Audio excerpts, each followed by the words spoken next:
So, ultra processed foods are linked to type 2 diabetes. But the point of ponderance here is that not all the ultra processed foods can lead to diabetes type 2. There are some that do and some that do not. So be careful about that.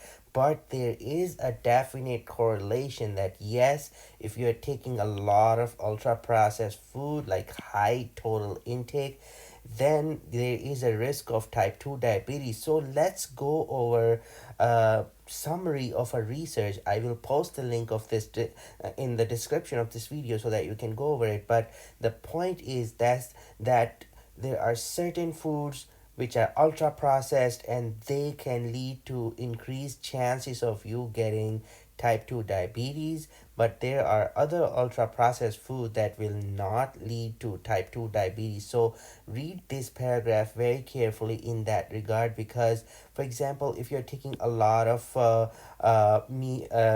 ready meals and refined breads and sweetened beverages and sauces and condiments, uh, these are the ones that are associated with increased risk. So it was restricted to these foods that were causing type 2 diabetes, whereas other processed foods, for example, cereals, dark and whole grain breads, and packed sweets and savory snacks, and are some others that are associated with the reduced risk of diabetes.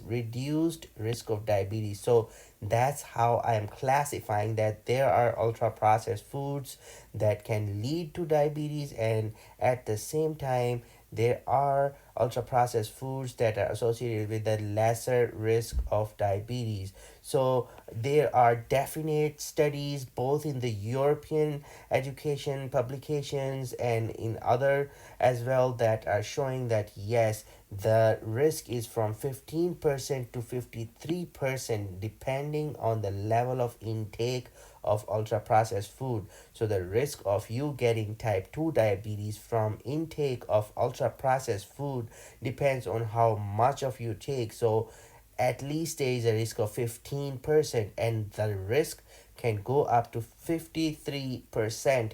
That is a huge percentage of people who can get type 2 diabetes. So be very careful and be very vigilant about what you're eating and what you should not eat, and please educate the people around you as well, because they are also linked to other problems like high cholesterol, hypertension, and other, you know, BMI problem like body mass index issues. So ultra processed foods are generally not considered a good type of diet. Okay, thank you so much. Have a great day. Bye bye.